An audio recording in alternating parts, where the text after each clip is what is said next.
The Autism Research Institute relies on the generosity of donors like you to make this webcast possible. If you enjoy this presentation, please consider making a donation. Thank you.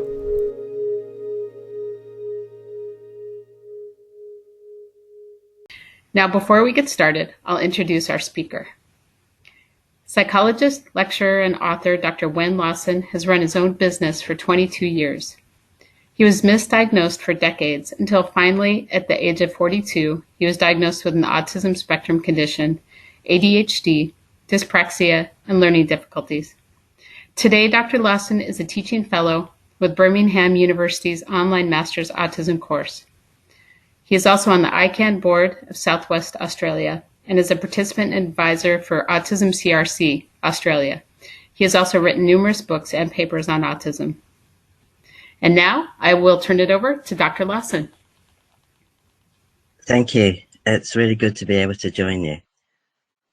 This talk that we're going to be sharing together is about aging and the autism spectrum. I believe it should be nothing about us without us. So what to expect from this talk, really autism and aging. I want to briefly explore 5 key areas. Now, how much detail I'll go into might change as we go through the talk because we've got an hour together and I want to make the most of that hour to make it relevant. But hopefully some discussion on memory, movement, sensory profiling, language, and autonomy. And I remember being told or being spoken to as a younger autistic person, things that were being involved in my life. Social workers were making decisions about my life, and then they'd inform me later, places I wanted to, they thought I'd like to live, or things I'd like to do, outings I'd like to go on. And when I said, but can I say what I might like? People said, well, I think that'll be hard for you because you don't like decisions. You probably don't really know what you like, so you need to trust us with this area of your life. And really, they should have been saying, let's find a way for you to have input into these things too. Conversations might have been hard, words might have been hard, but maybe photos and story could have been helpful, other ways. And these days, of course, we have technology, but finding a way would have been good to have had a way to include me in those things. Drawing upon research in the world of autism, in the world of the non-autistic population, sometimes referred to as neurotypical or neurologically typical. And that's a kind of term we're moving away from a bit, I think, because non-autistic is a better term. You can compare what's happening for seniors in the non-autistic world to the autistic world, and there will be some things that are similar. But actually, it's definitely not one size fits all in either of those populations. But in the world of autism, there are so many things that are very different. The things that are in common for those of us on the spectrum guide this presentation for sure, but there really will be lots of things that are different. And the whole aim, overall aim, is in building hope for our future, now and in the future, because without hope, none of us will bother. And unfortunately, in the world of autism, mental health issues are huge. And if these things aren't addressed, that's what's going to dominate. Currently, statistics have, when it comes to children, one child in 58, roughly, to 1 in 100 throughout the world are being diagnosed as somewhere on the autism spectrum. One day, we might not use terms like diagnosis and that sort of medical language, but understanding that in our human population, there is such a variety of difference. That's what's important here. Now, it doesn't change as people grow up. Autistic children become autistic adults. And it's a bit like we're all drawn to, well, this is really naughty of me, we're all drawn to the kitten. We're drawn to things that look cute. We're drawn to children, and we should be. That's totally right. And it's not so easy to stay drawn as people grow up. And adults get missed. Adults are overlooked. Services for children may stop at the age of 18. And then what? What's happening to our young people as they get older? and even more so into their senior years. We need to talk about this. General aging similarities and differences. We think about 4 main areas of differences between autistic seniors and autistic children. They boil down to this kind of thing. Older people on the spectrum are actually more likely to read facial expressions than they were as kids. Well, this is amazing to me. They're less likely to have some of the memory issues that happen for aging non-autistic people, and that's really because as autistics we often start out life with a richer availability of plasticity, brain plasticity. So brain plasticity tends to decrease over time as we age, but because we start off with more of it, which can cause some issues, those declines are less over time. And this has implications which I'll talk about soon. And some of those sensory issues, the profiles of adults as we age. You know, as kids, you might be encouraged, might have a choice about it, over things like having to be in school, in classrooms, taken to shopping centres, and lots of overwhelming sensory situations. And you have to find a way to cope with that. And you might wear headphones or ear defenders. You might wear sunglasses and caps if you're allowed, and hopefully that would become mandatory. Totally allowable thing to do. That's part of adaptation for coping in places like schools and so on. But, you know, as you become older, you make choices, perhaps, if you're in a position to, where you can avoid those things. So that might mean for some of us sensory issues increase as we age. That's not saying you should force sensory overwhelming situations upon us at all. It's just one of those things that happens. You lose it or use it. You get used to something, and if you're not used to it anymore, it can feel a bit difficult. Having different language and mobility issues is also different from children to seniors, and that's different in all kids and seniors. But we have particular reasons for some of this, which I will talk about. And of course, hopefully, people will move from struggling to come to terms with who they are to a place of acceptance. Acceptance needs to be the place where we all start. Acceptance of self. I used to read about that a lot and think, what on earth does that mean? I had no kind of concept for self-acceptance. But it means I come in this package, warts and all. I come this height, this color, this disposition, this personality. And this is the material I need to work with. This is acceptance of self, rather than wishing I were somebody else.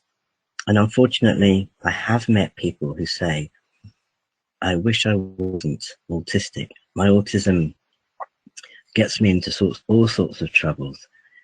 You know, when we romanticize the thoughts or thinking about non-autistic people, we don't do the human race any justice, because if you're not autistic, you still battle relationship issues. You still live with fears, hopes, and dreams that don't materialize. You still live with a whole heap of things that life throws and have to deal with those things. It doesn't change.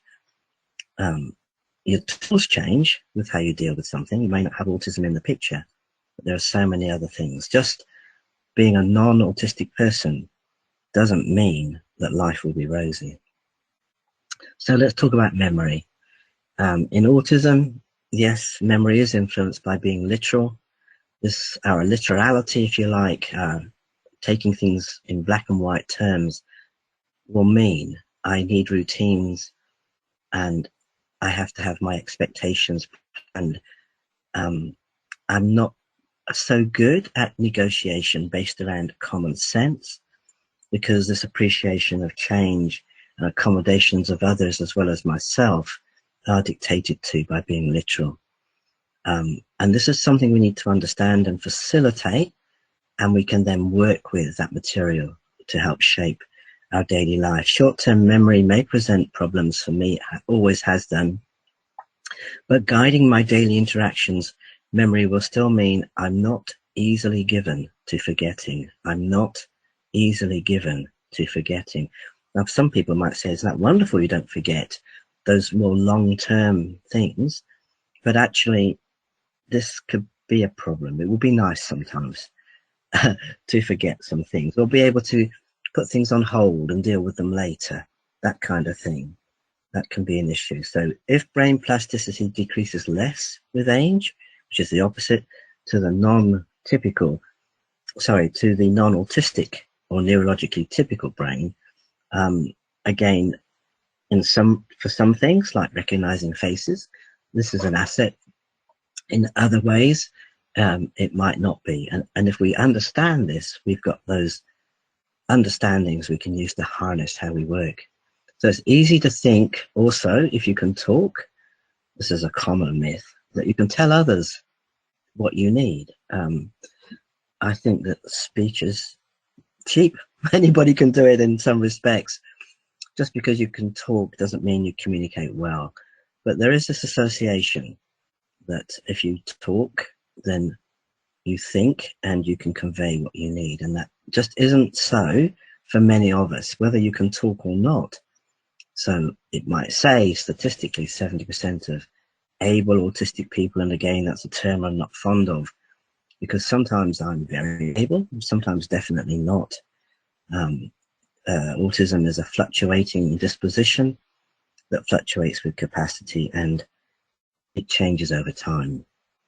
So please don't think, if you're a person who's a non-speaker, that as in don't think about people who are non-speakers as people who don't think. This is not true. It's their thinking and communication styles will need to be explored differently other than language. So the nature of autism for either group, with or without learning difficulties, dictates difficulties locating connections. And it's our connections to our thinking and how we process those and present those that we need to explore, especially in the older populations. It's explored quite naturally in children, but we need to think about what's happening for older people.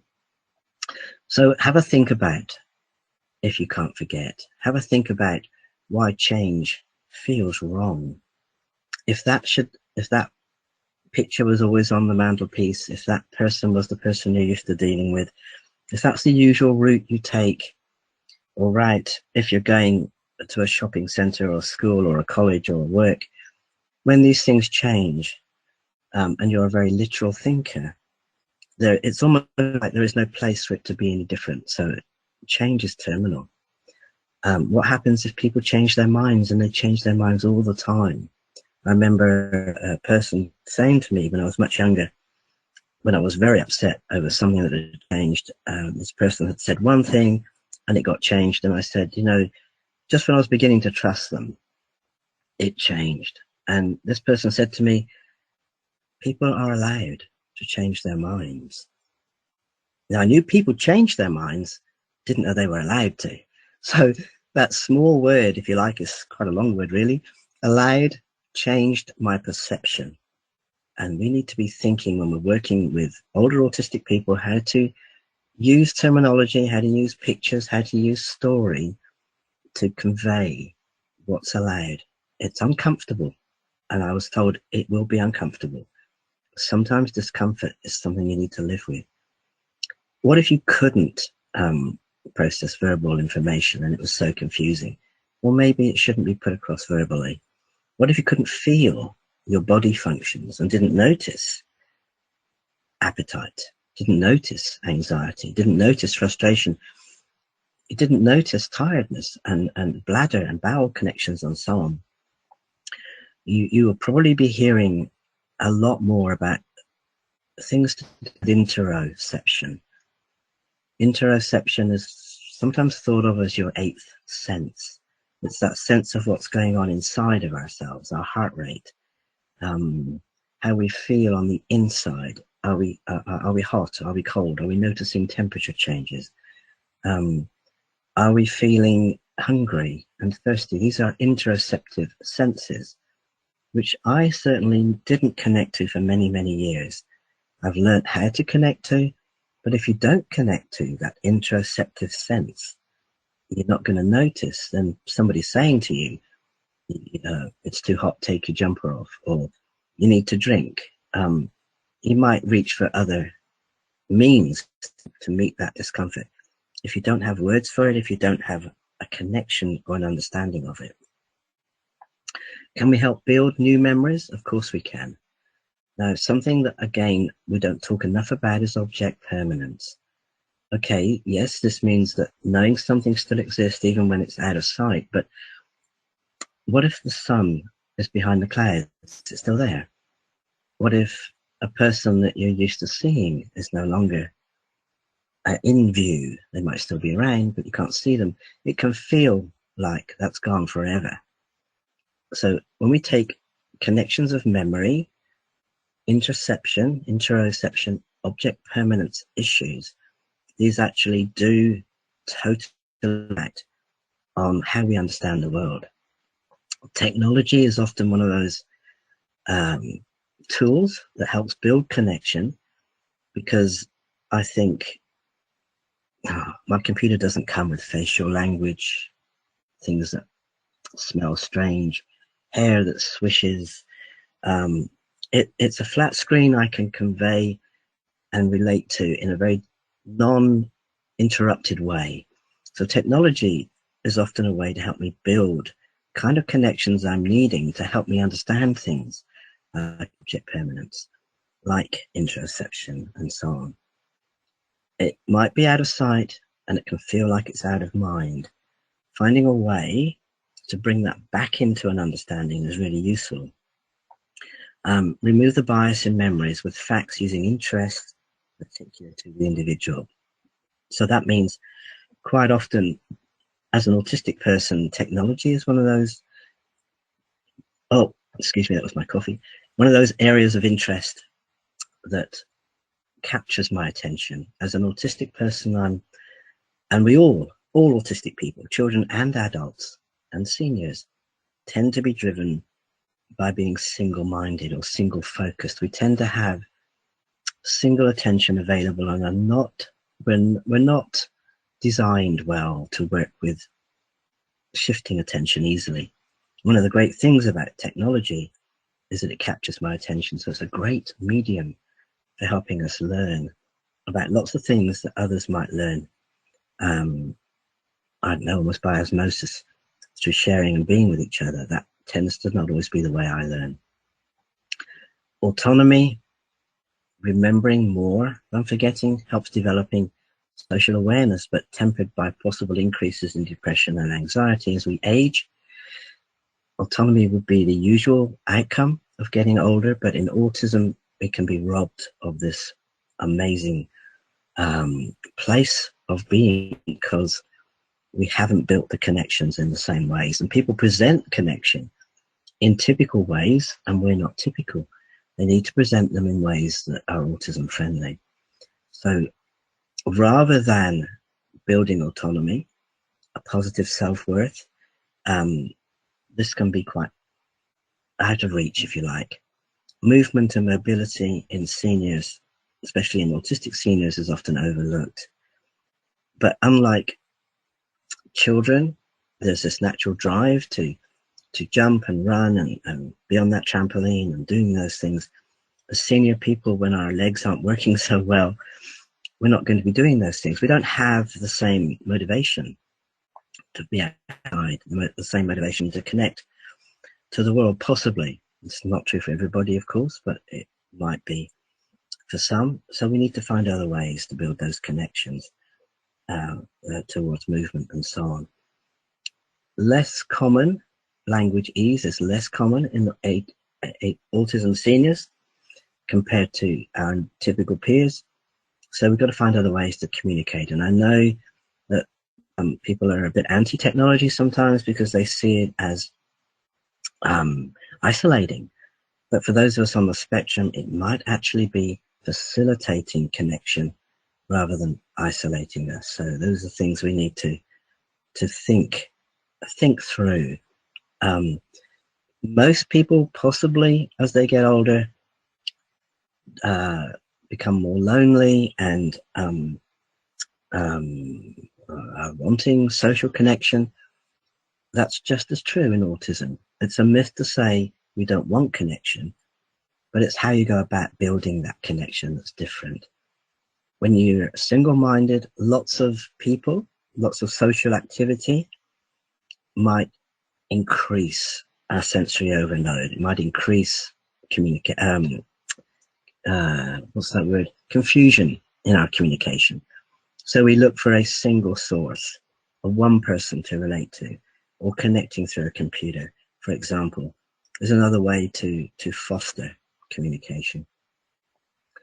Movement, back to movement again. We know that movement facilitates brain connections and learning. We know that, for example, universities that offer scholarships to somebody who's really good at football, there's this connection between physical activity and learning. And it's just as valuable in older people, but it reduces for all those reasons I've already talked about.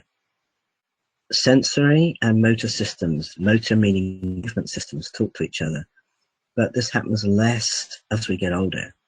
So we need to find ways to increase that movement. For some, it might be daily walking along lovely open countryside and beaches and around a lake. It might be movement and walking in the shopping mall. But finding ways to facilitate movement is really important. Catatonia is also something that's not spoken about enough.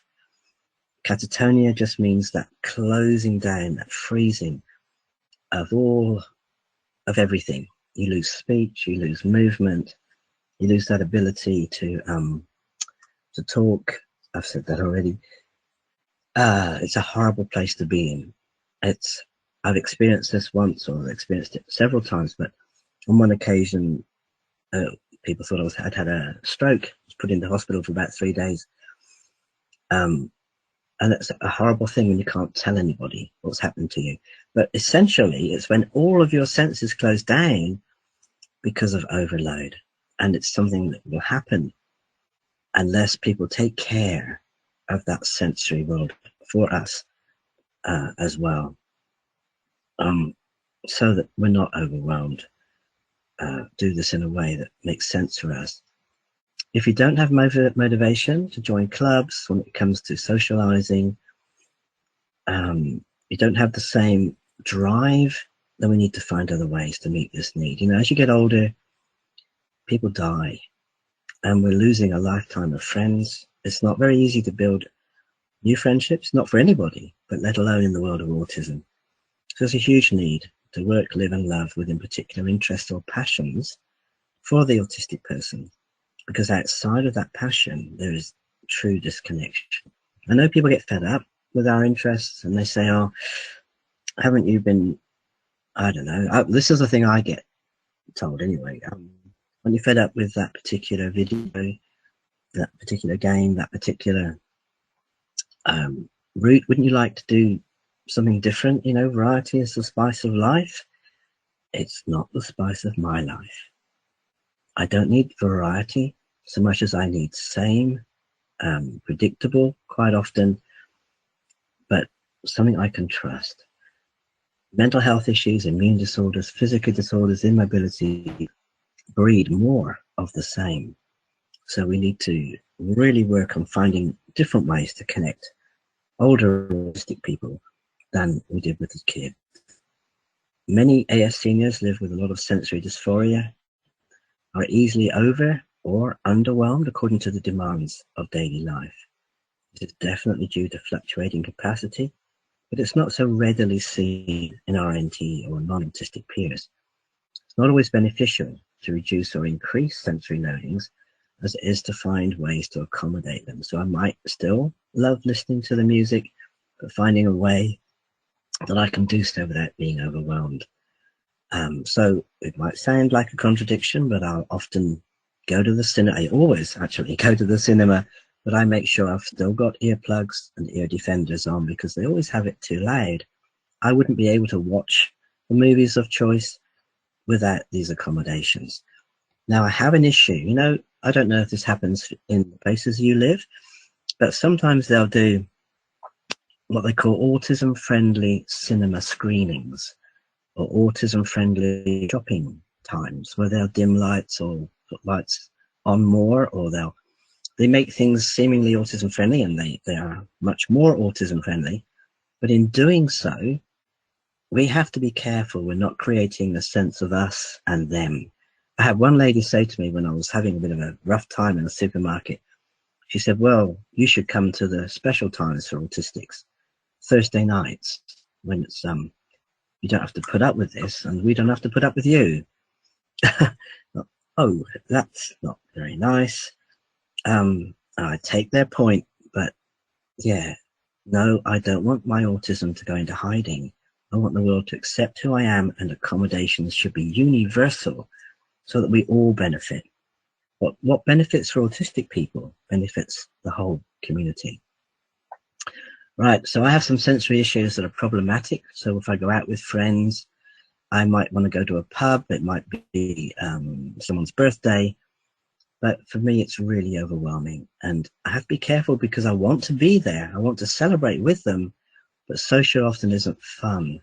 Social often is overwhelming because of all the fast pace, etc., etc. So I often ended up having to go outside or sit away from people, my cap on, my shades, ear defenders and so on. And then people would ignore me, which I needed, but actually I could have sat with them at the beginning with all of my accommodations and been able to join in.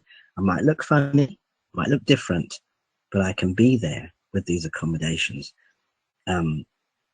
So we're used to seeing people with a walking stick. We're probably more used to seeing people in wheelchairs. We have buses in the part of Australia where I live that lower their floor so that you can wheel a wheelchair straight on, you can push the pushchair straight on. I have all sorts of accommodations for a variety of disabilities these days. So let's do the same for autistic seniors. Having sensory issues need to be understood because they make a world of difference to us. Understanding and acceptance would make such a difference to the places I can be, people I can be with. I had someone talk to me about resilience once and saying, well, you won't build resilience if we don't toughen you up to these things. You know, toughening up when you throw somebody into the deep end of a swimming pool might seem like one way to go, but it's not the only way. And maybe it's not the way for the people outside the box. Doing resilience to help protect against mental health issues, so that I can bounce back from many mistakes, bounce back from difficult times. I need to face those difficult times, but I don't have to face them alone or without accommodations. So giving me the message from day one that I'm okay and working with who I am, so that by the time I become a senior, I have a sense of autonomy. This would be the best way to go. So I heard people talk about what's age appropriate as well. And I had this teacher, okay, and he was sitting on a stool, and he had trousers that were slightly short, and his socks were, I don't know if you know this cartoon, Charlie Brown? Hopefully you do. But he had these Charlie Brown socks on and they looked quite funny. And he was talking about age appropriateness and certain things that were not deemed age appropriate. And I was laughing and pointing at his socks. I wasn't speaking on that occasion. Yeah, it seemed age appropriate, but it was like a cartoon. And that didn't seem age appropriate.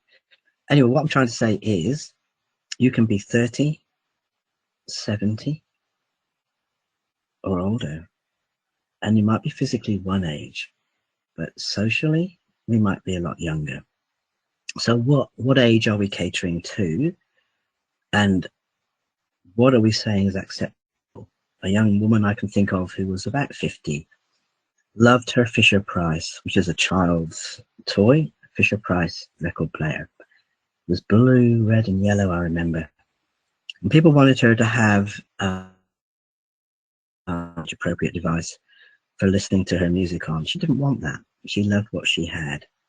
So maybe we need to change our thinking about being age appropriate. What age are we? Who are we being appropriate for or to? If you're building autonomy, you have this freedom from external control or influence. You have independence, but you know, independence can be overrated, because real autonomy requires us to know about interdependence, knowing how to respect help, request help, where to go, how to use it, and to have respect for ourselves that it's okay to ask for help. This is what real interdependence is about. And yes, we have different personalities. Some things work better for some people than for others. Whatever our personality, shy, outgoing, rigid, you still need to acquire an understanding of interdependence as we age, rather than being closed off and independent and people saying, isn't that wonderful? He's 80 years old and lives all alone and needs nobody. No, it's not wonderful at all. It's about community. It's about sharing, but finding ways that work in the world of autism. So if we use universal design, this allows everyone, to the greatest extent possible, to use programs, services, and facilities, either within their community or in the home. This includes access to public buildings, parks, streetscapes, provision of transport, information and communication systems, products and services. These should be adapted so that the autistic, disabled person, I know I have a disability, I'm disabled in the typical world. I'm not disabled in the world at all. Once I go outside, that's where disability impacts on me. And that's true for whoever. A person in a wheelchair, in their home where everything is arranged for them at their right height, doesn't feel the disability anywhere near as much as they do when they exit the home.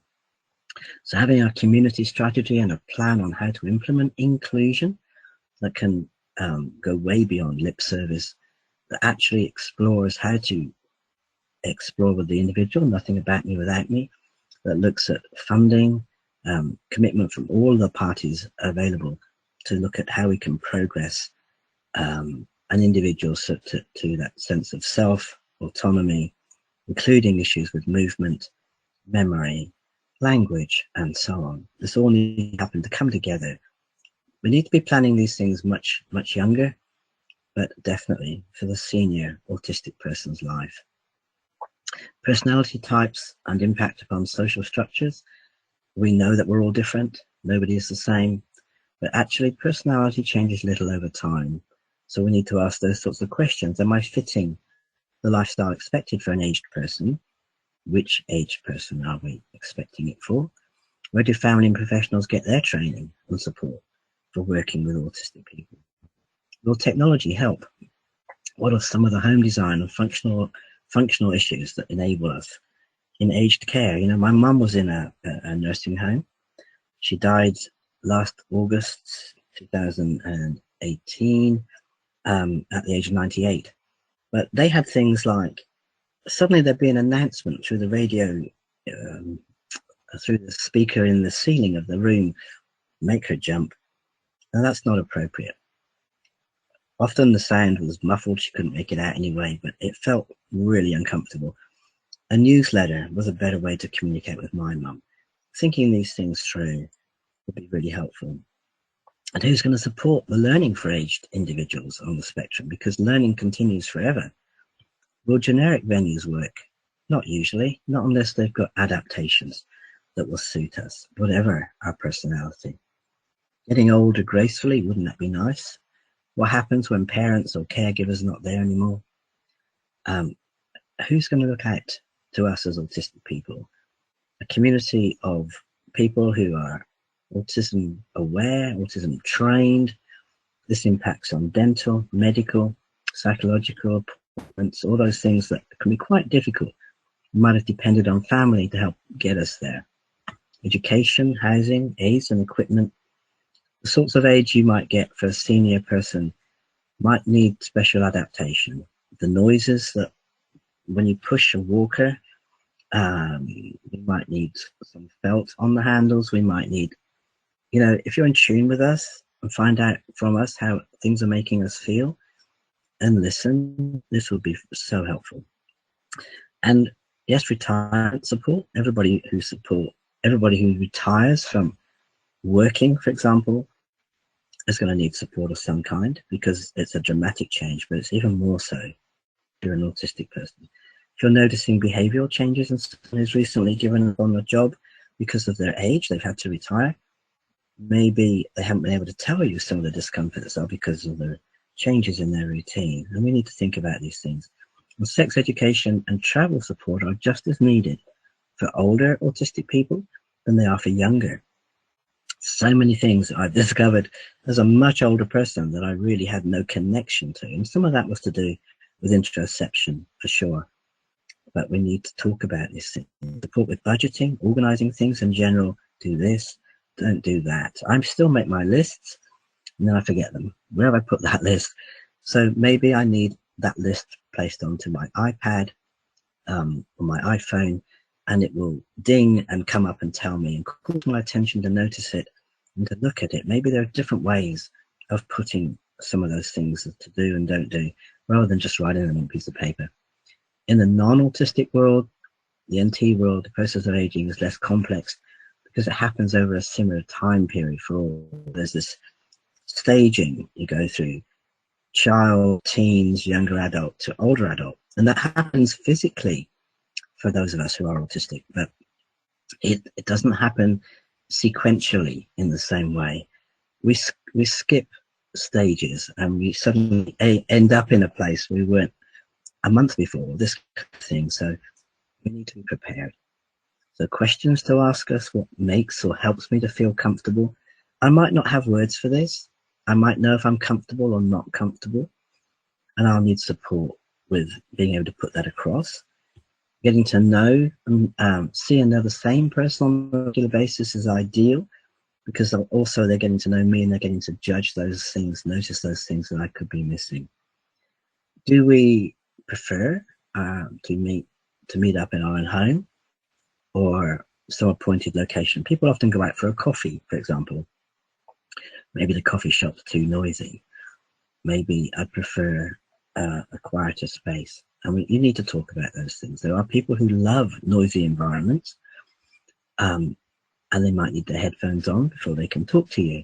But just being in a noisy environment is what they need. So we need to check. Do I prefer a set list of questions? Do I need more processing time? I don't like lists of questions personally, or things written down for me to think about, because I can get so caught up in individual words and I get lost in the question. I'm better at being asked directly in the moment, but a lot of autistic people would find that overwhelming. They need processing time. So getting to know us is so important. Am I suspicious of internet communications like email, Skype, Messenger, and actually prefer face-to-face arranged engagements? Or am I more comfy with distance structures that I've set up?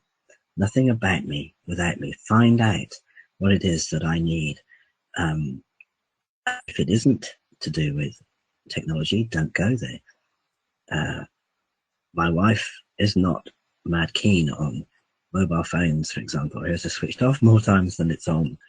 So we arrange for the phone to be on. As autistic people, we are very different, my wife and I, but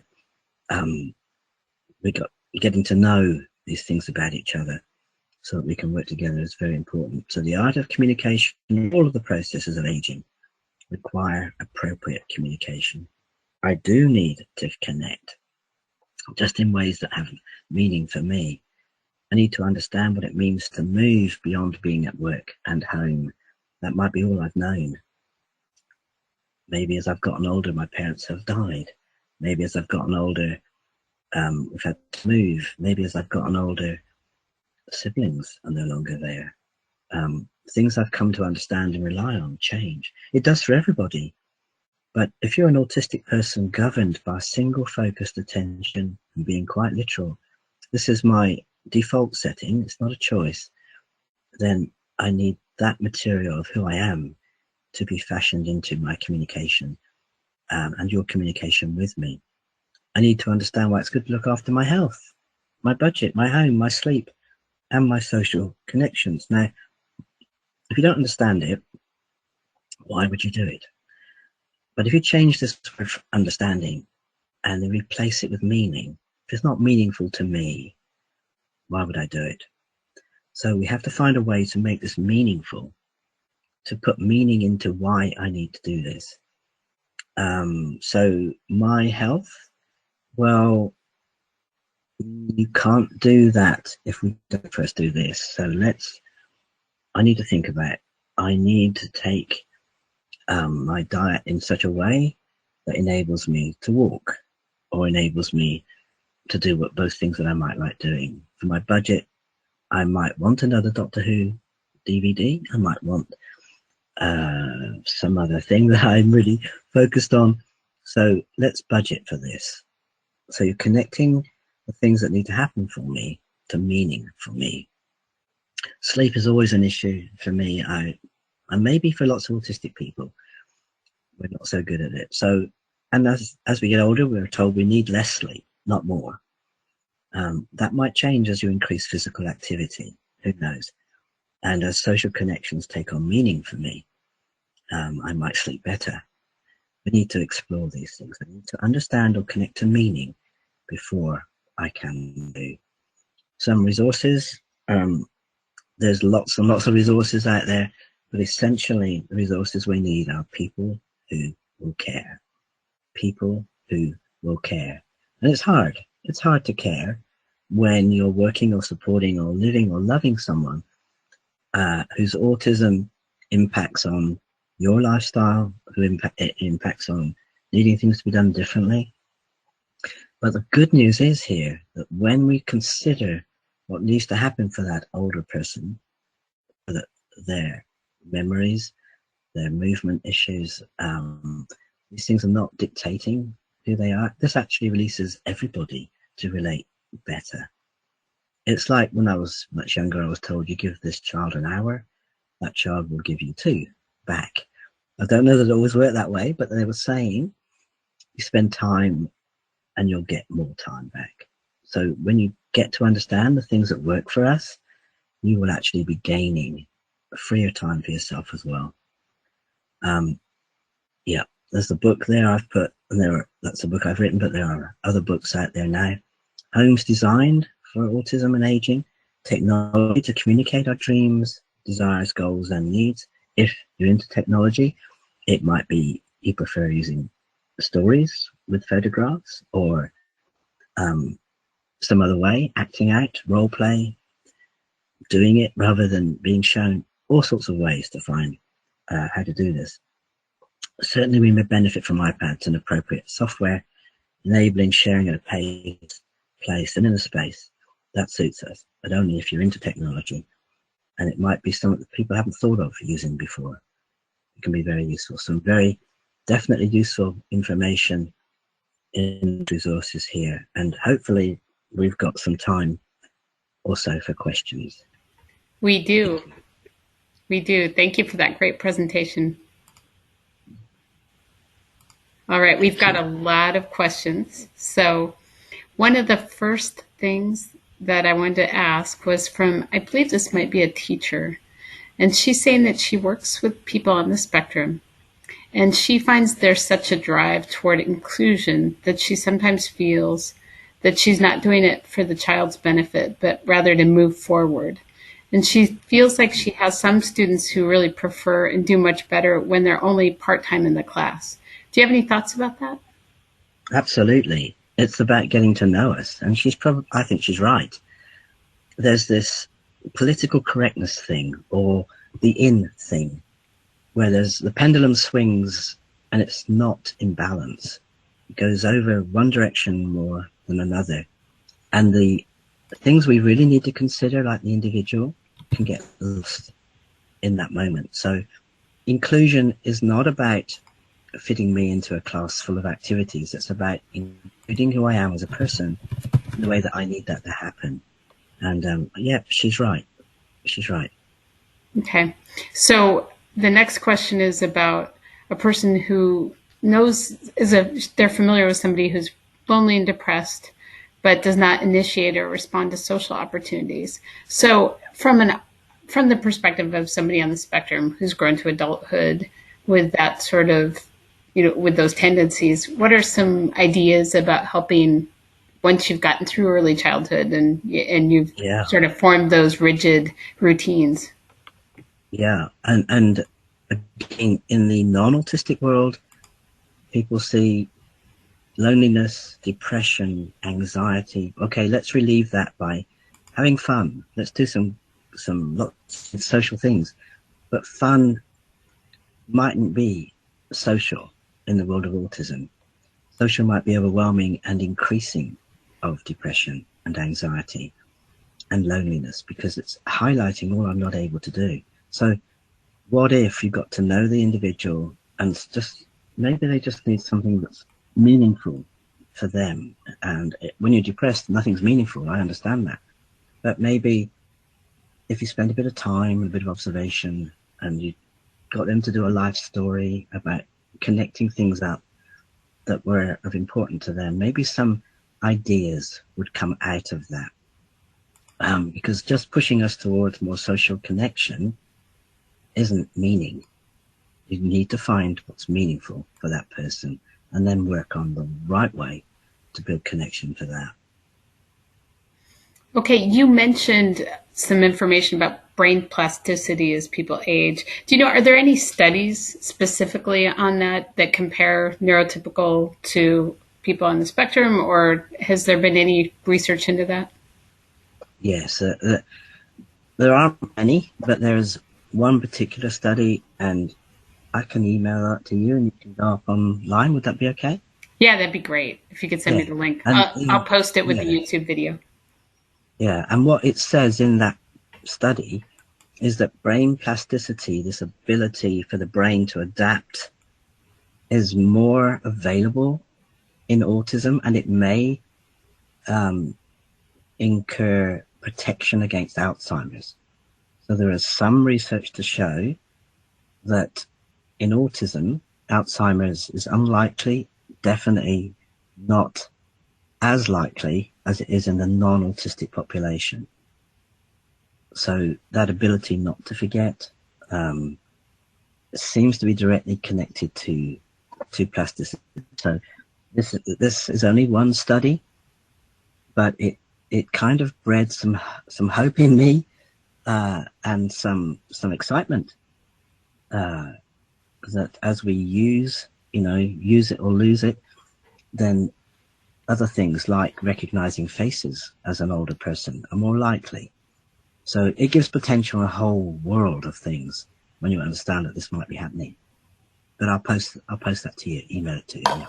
That'd be great. And sort of conversely, I have a question from somebody who's asking about, has there been any research on how ADHD and autism affect dementia? So if there's interaction between that. There might be. I don't know of any. I do know that ADHD and autism co-occur more frequently than people had thought. There was at one point in time, a school of thought that they didn't happen together in autism. They were very distinct. They are very distinct entities, but they can co-occur and do co-occur more frequently in autism than in the typical population. So that will have some impact. How it impacts on possibility for Alzheimer's, I don't know, because I haven't read that research. Okay. This question is about helping people understand better about as they age, about understanding how that comes across. So she's asking, how do you help people understand that lack of ability to initiate doing an activity and just spending a lot of time in your recliner does not mean that you do not want to do other things, and you just need some support and understanding? Well said. Well said. Again, it's about connections to meaning and things being presented in a format that I can connect to. A lady called Wendy Keybright that works in the University in Wales in the UK has come up with lots of software that is enabling connection even without a person moving. So you can actually use the software with just moving your eyes, for example. And it's to do with shapes and colors and patterns and possibly things that we might be more likely to enjoy and what is typically thought of as social. So I love games like the Geo. I've forgotten the full name, but it will hide something out in the garden or somewhere in the house or in the countryside, and you get sent coordinates and you can find it. Motivation for movement, and I can do this all on my own. So finding a way to connect to meaning for an older person is really important, and it mightn't be that I can initiate it. It might be, as in, I have to ask for it. That mightn't be what I can do. But when something's presented to me in a way that I relate to, I might be more likely to get on board with it. When people plan out and put out the steps of what I need to do, it's more likely that I can.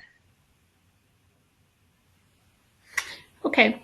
So related to that, this person's asking about strategies you've used to overcome barriers, like not wanting to look or seem different from others in their environment, and how you maybe the word is sort of self-coached yourself to become more comfortable. Yeah. What were strategies you used? Because you described when you were younger, even in adulthood, that was still a struggle. So as you've aged, how have you gained that ability?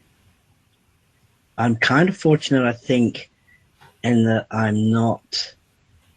don't care what other people think about me, and I'm not designed in such a way that that's an issue. So some people, that social anxiety, that awareness of what others are thinking is overwhelming. And I think you would probably need to do some really good work, perhaps with a counsellor who understood, to move beyond being aware of what others think. Because once you get locked into a way of thinking as an autistic person, it absolutely dominates, takes over all of my attention. So I'm fortunate that hasn't been how I've been brought up.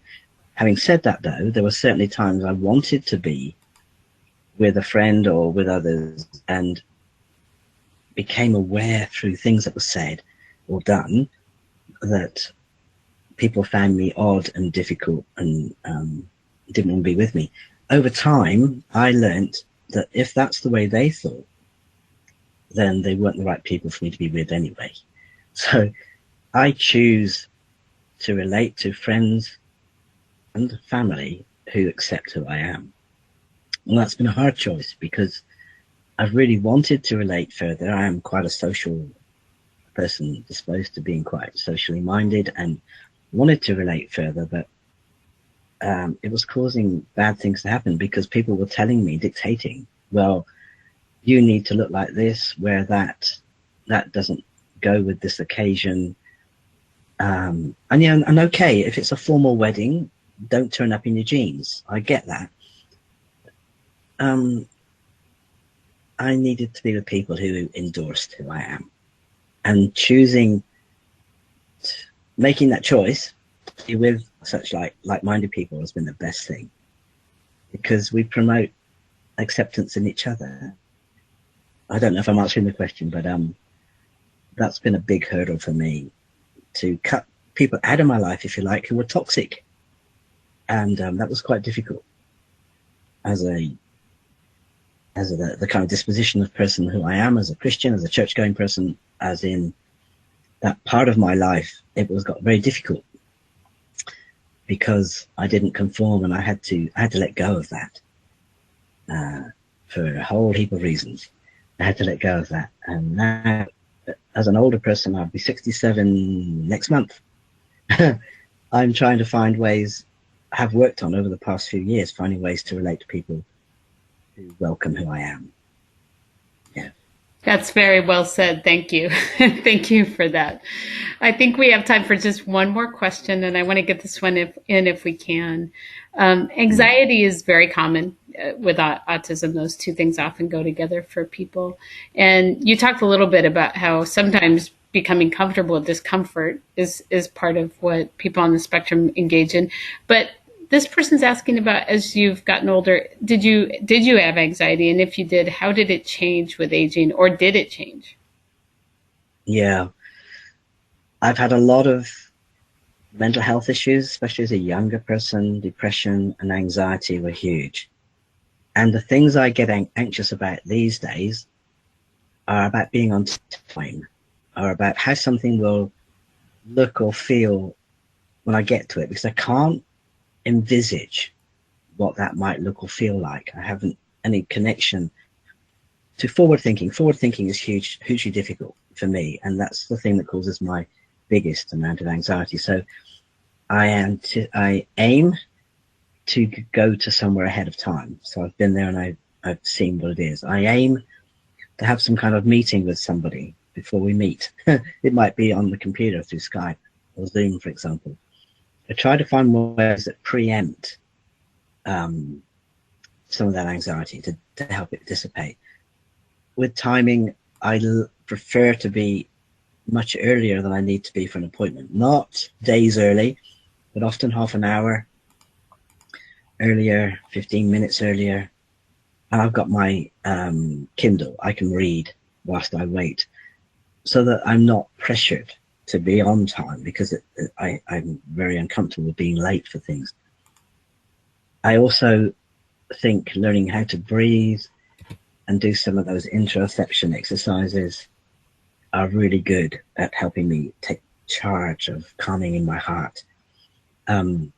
Wearing something like a Fitbit, I don't know what it's called around the world, but there's a device that will read your bio, tell you about your heart rate and your breathing, and it can beep and give you a message to let you know you need to breathe more deeply or take a moment in a way that makes sense for that person. Those things I have found very useful in helping me deal with my anxiety. I have good friends, one or two, that I can talk things over with, who help again. So breathing, taking charge of my heart rate, as in learning to calm down, stroking my cat, preempting things by knowing ahead of time what to expect. Those are the things I employ where possible.